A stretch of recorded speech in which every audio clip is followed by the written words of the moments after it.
ನಮಸ್ತೆ ಮಾಸ್ಟರ್ಸ್, ಎಲ್ಲರಿಗೂ ಶುಭ ಮುಂಜಾನೆ.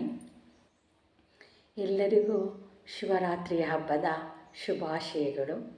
ನಾವು ಶಿವರಾತ್ರಿ ಹಬ್ಬದ ವಿಶೇಷತೆ ಬಗ್ಗೆ ಈ ದಿನ ತಿಳ್ಕೊತಾ ಹೋಗೋಣ. ಪತ್ರಿಜಿ ಸರು ಶಿವರಾತ್ರಿ ವಿಶೇಷದ ಬಗ್ಗೆ ಯಾವ ರೀತಿಯ ಒಂದು ಅರ್ಥವನ್ನು ತಿಳಿಸ್ಕೊಟ್ಟಿದ್ದಾರೆ ಅಂತ ತಿಳ್ಕೊಳ್ಳೋಣ ಮಾಸ್ಟರ್. ಶಿವರಾತ್ರಿ ಅಂದರೆ ಏನು, ಅದರ ನೈಜ ಹಿನ್ನೆಲೆ ಏನು ಅಂದರೆ, ಶಿವರಾತ್ರಿಯು ಕೇವಲ ಪುರಾಣದ ಕಥೆಯಲ್ಲ, ಅದು ಪ್ರತಿಯೊಬ್ಬ ಮಾನವನ ಒಳಗಿನ ವಿಜ್ಞಾನ ಅಂತ ಹೇಳ್ತಾರೆ. ನಾವು ಶಿವರಾತ್ರಿಯನ್ನು ಕೇವಲ ಒಂದು ಸಂಪ್ರದಾಯ ಅಥವಾ ಕಥೆಯಾಗಿ ನೋಡಬಾರದು. ಪತ್ರಿಜಿಯವರ ಪ್ರಕಾರ ಇದು ನಮ್ಮ DNA ಮತ್ತು ಅರಿವಿನ ಮಟ್ಟದಲ್ಲಿ ಬದಲಾವಣೆ ತರುವ ದಿನ ಅಂತ ಕೂಡ ಹೇಳ್ತಾರೆ.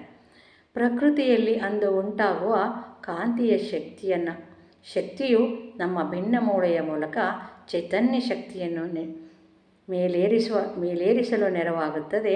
ಹೊರಗಿನ ಕತ್ತಲೆಯನ್ನು ಓಡಿಸಿ ಒಳಗಿನ ಜ್ಞಾನದ ಜ್ಯೋತಿಯನ್ನು ಹಚ್ಚುವ ದಿನವೇ ಶಿವರಾತ್ರಿ ಅಂತ ಕೂಡ ಹೇಳ್ತಾರೆ. ಹಾಗೆ ಸೂರ್ಯಾಸ್ತದ ನಂತರ ಕತ್ತಲೆಯು ಹೊರಗಿನ ಪ್ರಪಂಚದ ವ್ಯಾಮೋಹವನ್ನು ಮರೆಸುತ್ತೆ. ಈ ಸಂದರ್ಭದಲ್ಲಿ ಆಂತರಿಕ ಜ್ಯೋತಿಯಾದ ಆತ್ಮನ ಮೇಲೆ ಗಮನವಿಟ್ಟರೆ ಅಜ್ಞಾನದ ಅಂಧಕಾರ ದೂರವಾಗುತ್ತೆ. ಇದು ಅಂಧಶ್ರದ್ಧೆಯ ಆಚರಣೆಯಲ್ಲ, ಆತ್ಮದ ಉನ್ನತಿಯ ಹಬ್ಬ.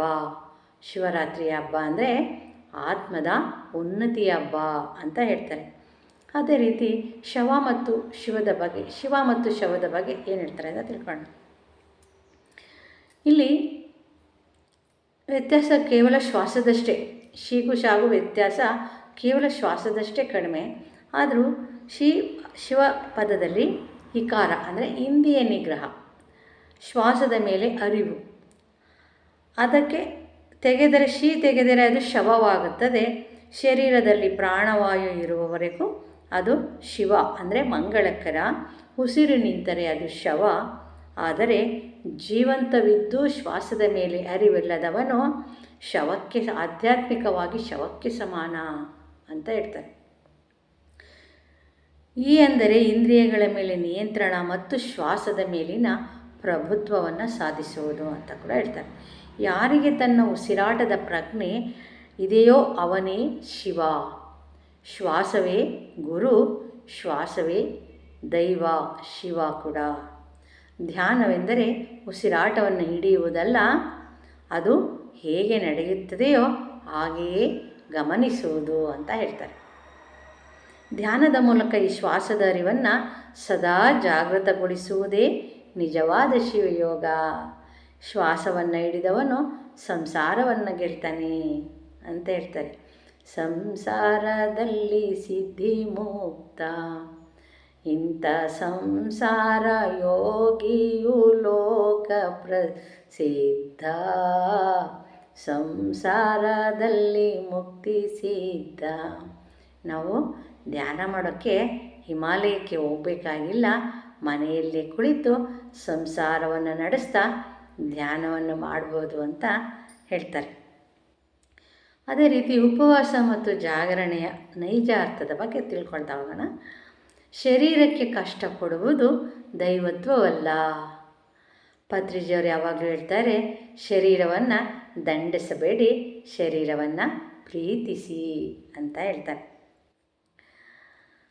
ಅದೇ ರೀತಿ ಹೊಟ್ಟೆ ಹಸಿವಿನಿಂದ ಇರುವುದು ಮತ್ತು ನಿದ್ದೆಗೆಟ್ಟು ಮಂಕು ಕವಿಯುವುದು ಆಧ್ಯಾತ್ಮಿಕ ಸಾಧನೆ ಕೂಡ ಅಲ್ಲ ಅಂತ ಹೇಳ್ತಾರೆ. ಉಪವಾಸದ ಬಗ್ಗೆ ಏನು ಹೇಳ್ತಾರೆ ಅಂದರೆ, ಇದು ಉಪವಾಸ ಅಂದರೆ ಆತ್ಮದ ಹತ್ತಿರ ವಾಸ.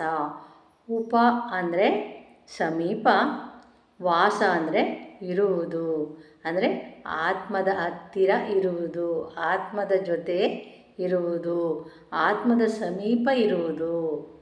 ಆತ್ಮ ಅಂದರೆ ಪರಮಾತ್ಮ, ದೇವರ ಸಮೀಪ ಇರುವುದು ಅಂತ ಉಪವಾಸ ಅಂದರೆ. ನಾವೇನು ಮಾಡ್ತೀವಿ, ಉಪವಾಸ ಅಂದರೆ ಊಟ ಬಿಟ್ಟು ಇರೋದು ಅಂತ ನಾವು ತಿಳ್ಕೊಂಡಿದ್ವಿ. ಅಲ್ಲ ಮಾಸ್ಟರ್, ಉಪವಾಸ ಅಂದರೆ ದೇವರ ಸಮೀಪ ಇರುವುದು ಅಂತ. ಅಂದರೆ ನಮ್ಮ ಆಲೋಚನೆಗಳನ್ನು ನಿಲ್ಲಿಸಿ ಆತ್ಮದ ಸಮೀಪವಿರುವುದೇ ನಿಜವಾದ ಉಪವಾಸ ಅಂತ ಹೇಳ್ತಾರೆ. ಇದು ಕೇವಲ ಆಹಾರದ ತ್ಯಾಗವೂ ಕೂಡ ಅಲ್ಲ, ಅನ್ಯ ಆಲೋಚನೆಗಳ ತ್ಯಾಗ. ಆಹಾರದ ತ್ಯಾಗ ಅಲ್ಲ, ಆಲೋಚನೆಗಳ ತ್ಯಾಗ ಅಂತ ಹೇಳ್ತಾರೆ. ಉಪವಾಸ ಅಂದರೆ ಆಲೋಚನೆಗಳ ತ್ಯಾಗ. ಆಲೋಚನೆಗಳನ್ನು ಬಿಟ್ಟು ಆತ್ಮದ ಸಮೀಪ ಇರುವುದೇ ಉಪವಾಸ ಅಂತ. ಅದೇ ರೀತಿ ಜಾಗರಣೆ ಬಗ್ಗೆ ಏನು ಹೇಳ್ತಾರೆ ಅಂದರೆ, ಜಾಗರಣೆ ಅಂದರೆ ಜಾಗೃತವಾಗಿರುವುದು, ಆತ್ಮದ ಜೊತೆ ಜಾಗೃತ ಇರುವುದು, ಆತ್ಮದ ಎಚ್ಚರ ಅಂತ ಹೇಳ್ತಾರೆ. ಕಣ್ಣು ತೆರೆದು ಟಿ ವಿ ನೋಡುವುದೆಲ್ಲ ಜಾಗರಣೆ. ಅಜ್ಞಾನದ ನಿದ್ರೆಯಿಂದ ಹೊರಬಂದು ನಾನು ಯಾರು ಎಂಬ ಸತ್ಯದ ಕಡೆಗೆ ನಮ್ಮ ಅರಿವನ್ನು ಜಾಗೃತಗೊಳಿಸುವುದೇ ನೈಜ ಜಾಗರಣೆ ಅಂತ ಹೇಳ್ತಾರೆ. ಅದೇ ರೀತಿ ಮೂರನೇ ಕಣ್ಣಿನ ಬಗ್ಗೆ ಏನು ಹೇಳ್ತಾರೆ. ಮೂರನೇ ಕಣ್ಣು ಅಂದರೆ ಶಿವಂಗೆ ಮೂರನೇ ಕಣ್ಣು ಇರುತ್ತಲ್ವ, ಅಂತರಂಗ ದರ್ಶನ. ಶಿವ ಧ್ಯಾನ ಮಾಡಿ ಮೂರನೇ ಕಣ್ಣು ಓಪನ್ ಮಾಡ್ಕೊಂಡಿದ್ದಾರೆ. ಅದೇ ರೀತಿ ಶಿವ ಮಾಡಿದ್ದಾನೆ ಅಂದರೆ ನಮಗೂ ಸಾಧ್ಯ, ಅದು ಪ್ರತಿಯೊಬ್ಬ ಮನುಷ್ಯನಿಗೂ ಸಾಧ್ಯ. ಅದಕ್ಕೆ ನಾವೇನು ಮಾಡಬೇಕು, ಧ್ಯಾನವನ್ನು ಮಾಡಬೇಕು. ಶಿವ ಏನು ಮಾಡ್ತಿರ್ತಾರೆ, ಎಲ್ಲ ಯಾವುದೇ ಒಂದು ವಿಗ್ರಹ ನೋಡಿದ್ರೂ ಶಿವ ಧ್ಯಾನ ಮಾಡ್ತಾಯಿರ್ತಾರೆ. ಅವರಿಗೆ ಮೂರನೇ ಕಣ್ಣು ಅದರಿಂದ ಧ್ಯಾನದಿಂದ ತೆರೆಯುತ್ತೆ. ಅದೇ ರೀತಿ ನಾವು ಕೂಡ ಧ್ಯಾನವನ್ನು ಹೆಚ್ಚು ಹೆಚ್ಚು ಧ್ಯಾನವನ್ನು ಮಾಡ್ತಾ ಮೂರನೇ ಕಣ್ಣನ್ನು ತೆರಿಬೋದು. ನಮಗೂ ಮೂರನೇ ಕಣ್ಣು ಓಪನ್ ಆಗುತ್ತೆ ಯಾವಾಗ ಧ್ಯಾನವನ್ನು ಮಾಡಿದಾಗ. ಶಿವನ ಮೂರನೇ ಕಣ್ಣು ಎಂದರೆ ಅದು ಆತ್ಮಜ್ಞಾನ. ಭೌತಿಕ ಕಣ್ಣುಗಳು ಸೀಮಿತವಾದುದನ್ನು ನೋಡುತ್ತೆ, ಆದರೆ ಹಣೆಗಣ್ಣು ಅಥವಾ ಮೂರನೇ ಕಣ್ಣು ಜಾಗೃತವಾದಾಗ ಕಾಲಾತೀತ ಸತ್ಯಗಳು ಗೋಚರವಾಗುತ್ತವೆ. ಅದಕ್ಕೆ ಅದು ನಮ್ಮ ಪೀನಿಯಲ್ ಗ್ರಂಥಿಯ ಸಕ್ರಿಯ ಸ್ಥಿತಿಯಾಗಿದೆ. ಅದು ಮೂರನೇ ಕಣ್ಣು ಓಪನ್ ಆಗಿದೆ ಅಂದರೆ ನಮ್ಮ ಪೀನಿಯಲ್ ಗ್ರಂಥಿಯ ಸಕ್ರಿಯ ಸ್ಥಿತಿ, ಅದು ಆ್ಯಕ್ಟಿವ್ ಆಗಿದೆ ಅಂತ. ಎರಡು ಕಣ್ಣುಗಳು ಲೌಕಿಕ ಪ್ರಪಂಚವನ್ನು ನೋಡಿದರೆ, ಧ್ಯಾನದಿಂದ ಜಾಗೃತವಾಗುವ ಮೂರನೇ ಕಣ್ಣು ಸತ್ಯವನ್ನು ನೋಡುತ್ತೆ. ನೋಡಿರಿ, ನಮ್ಮ ಈ ಎರಡು ಭೌತಿಕ ಕಣ್ಣುಗಳು ಲೌಕಿಕ ಪ್ರಪಂಚವನ್ನು ನೋಡಿದ್ರೆ, ಮೂರನೇ ಕಣ್ಣು ಸತ್ಯವನ್ನು ನೋಡುತ್ತೆ. ಮೂರನೇ ಕಣ್ಣು ತೆರೆಯುವುದು ಎಂದರೆ ನಮ್ಮೊಳಗಿನ ವಿವೇಚನಾ ಶಕ್ತಿಯ ಜಾಗೃತ ಅವಸ್ಥೆ ಅಂತ ಕೂಡ ಹೇಳ್ತಾರೆ. ಯಾವುದು ನಿತ್ಯ, ಯಾವುದು ಅನಿತ್ಯ, ಯಾವುದು ಸತ್ಯ, ಯಾವುದು ಅಸತ್ಯ ಎಂಬ ತಿಳುವಳಿಕೆಯೇ ಜ್ಞಾನ ನೇತ್ರ ಅಂತ ಹೇಳ್ತಾರೆ. ಧ್ಯಾನದ ಮೌನದಲ್ಲಿ ಮಾತ್ರ ಈ ಕಣ್ಣು ತೆರೆಯಲು ಸಾಧ್ಯ. ಅದೇ ರೀತಿ ಶಿವನಿಗೆ ಪಶುಪತಿ ಅಂತ ಕೂಡ ಹೇಳ್ತಾರೆ. ಅವನಿಗೆ ತುಂಬ ಹೆಸರುಗಳಿದೆ. ಶಿವನಿಗೆ ಹೆಸರುಗಳು ಒಂದಲ್ಲ ಎರಡಲ್ಲ ಸಾವಿರಾರು ಹೆಸರಿದೆ. ಅದರಲ್ಲಿ ಪಶುಪತಿ ಅನ್ನೋದು ತುಂಬ ಮುಖ್ಯವಾದುದು. ಅವನು ಎಲ್ಲ ಮೂಕಜೀವಿಗಳ ಒಡೆಯ ಮತ್ತು ರಕ್ಷಕ. ರಕ್ಷಕನೇ ಭಕ್ಷಕನಾಗಲು ಹೇಗೆ ಸಾಧ್ಯ?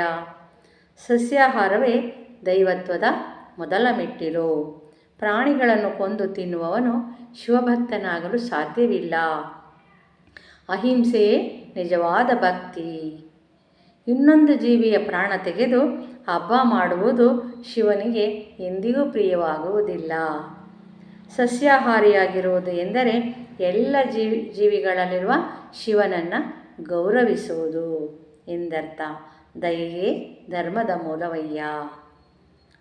ಲಿಂಗ ಮತ್ತು ಅಭಿಷೇಕದ ಬಗ್ಗೆ ಏನು ಹೇಳ್ತಾರೆ ಅಂತ ತಿಳ್ಕೊಳ್ಳೋಣ. ಆಧ್ಯಾತ್ಮಿಕ ದೃಷ್ಟಿಕೋನ ಲಿಂಗ ಮತ್ತು ಅಭಿಷೇಕದ ಬಗ್ಗೆ. ಇಲ್ಲಿ ದೇಹವೇ ದೇಗುಲ, ಶ್ವಾಸವೇ ಗಂಗೆ. ನಾವು ಹೊರಗಿನ ಗುಡಿಗಳಿಗೆ ಹೋಗಿ ದೇವರನ್ನು ಹುಡುಕ್ತೀವಿ. ಆದರೆ ಪತ್ರಿಜಿಯವರು ಏನು ಹೇಳ್ತಾರೆ ಅಂದರೆ, ನಿಮ್ಮ ಶರೀರವೇ ಒಂದು ಪವಿತ್ರ ಮಂದಿರ. ನಿಮ್ಮೊಳಗಿನ ಉಸಿರೇ ಗಂಗೆ. ಕಲ್ಲಿನ ಲಿಂಗಕ್ಕೆ ಹೊರಗಿನಿಂದ ತಂದು ನೀರು ಸುರಿಯುವುದಲ್ಲ, ನಮ್ಮ ಬುದ್ಧಿಗೆ ಜ್ಞಾನದ ಅಭಿಷೇಕವನ್ನು ಮಾಡಬೇಕು. ಧ್ಯಾನದಲ್ಲಿ ನಮಗೆ ಲಭಿಸುವ ವಿಶ್ವಶಕ್ತಿಯೇ ನಿಜವಾದ ಗಂಗಾಜಲ, ನಿಜವಾದ ಅಭಿಷೇಕ. ಆ ಶಕ್ತಿಯಿಂದ ನಮ್ಮ ಮನಸ್ಸನ್ನು ಶುದ್ಧೀಕರಿಸುವುದೇ ನಿಜವಾದ ಅಭಿಷೇಕ. ಹೊರಗಿನ ಆಚರಣೆ ಕೇವಲ ಸಂಕೇತ ಮಾತ್ರ. ಒಳಗಿನ ಶುದ್ಧೀಕರಣವೇ ಅಂತಿಮ ಗುರಿ ಅಂತ ಕೂಡ ಹೇಳ್ತಾರೆ. ಅದೇ ರೀತಿ ನಿರ್ವಾಣ ಶತಕಂ ನಾನೇ ಆ ಶಿವ ಅನ್ನೋದ್ರ ಬಗ್ಗೆ ಏನು ಹೇಳ್ತಾನೆ, ಚಿದಾನಂದ ರೂಪಂ ಶಿವೋಹಂ ಶಿವೋಹಂ. ಅಂದರೆ ನಿರ್ವಾಣ ಎಂದರೆ ಬಂಧನಗಳಿಂದ ಮುಕ್ತಿ. ಈ ಸ್ತೋತ್ರವು ನಾವು ಯಾರಲ್ಲ ಎಂಬ ಹಂತದಿಂದ ನಾವು ಯಾರಾಗಿದ್ದೇವೆ ಎಂಬುದನ್ನು ಸಾರುತ್ತದೆ. ನಾನು ದೇಹವಲ್ಲ, ಮನಸ್ಸಲ್ಲ, ಬುದ್ಧಿಯಲ್ಲ, ನಾನು ಅದ್ಭುತವಾದ ಆನಂದ ಸ್ವರೂಪಿಯಾದ ಆತ್ಮ. ಸಂಸಾರದ ಸುಖ ದುಃಖಗಳು ಮನಸ್ಸಿಗೆ ಸಂಬಂಧಪಟ್ಟಿರ್ತವೆ, ಆದರೆ ಆತ್ಮವು ಯಾವಾಗಲೂ ಆನಂದಮಯವಾಗಿರೋದಕ್ಕೆ ಇಷ್ಟಪಡುತ್ತೆ. ಧ್ಯಾನದಲ್ಲಿ ಆಳವಾದ ಮೌನವನ್ನು ಮುಟ್ಟಿದಾಗ ಮಾತ್ರ ನಾನೇ ಶಿವ, ಶಿವೋಹಂ ಅನ್ನೋದ ಅರ್ಥ ಗೊತ್ತಾಗುತ್ತೆ, ಅನುಭವ ಉಂಟಾಗುತ್ತೆ. ಈ ಶಿವೋಹಂ ಸ್ಥಿತಿಯೇ ಮಾನವ ಜೀವನದ ಉತ್ತುಂಗ ಸ್ಥಿತಿ ಅಂತ ಕೂಡ ಹೇಳ್ತಾನೆ. ಅದೇ ರೀತಿ ಮುಂದುವರೆದು ಬ್ರಹ್ಮರ್ಷಿ ಪಿತಾಮಹ ಪತ್ರಿಜಿ ಗುರುಗಳು ಶಿವೋಹಂ ಸೂಕ್ತಿಯ ಬಗ್ಗೆ 10 ವಾಕ್ಯಗಳನ್ನು ಹೇಳಿದ್ದಾರೆ. ಅವು ಏನಂತ ತಿಳ್ಕೊಳ್ಳೋಣ. ಮೊದಲನೇದು ಶಿವೋಹಂ ಅಂದರೆ ಶ್ವಾಸದ ಅರಿವಿದ್ದವನು ಶಿವ, ಅರಿವಿಲ್ಲದವನು ಶವ. ಎರಡನೆಯದು ಧ್ಯಾನವೇ ಶಿವನಿಗೆ ಸಲ್ಲಿಸುವ ಅತ್ಯಂತ ದೊಡ್ಡ ಪೂಜೆ.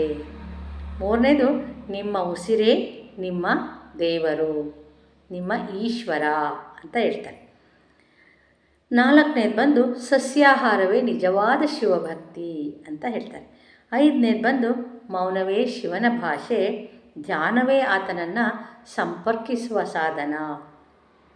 ಆರನೇದು ಬಂದು ದೇಹವೇ ದೇವಾಲಯ, ಶ್ವಾಸವೇ ಮಂತ್ರ.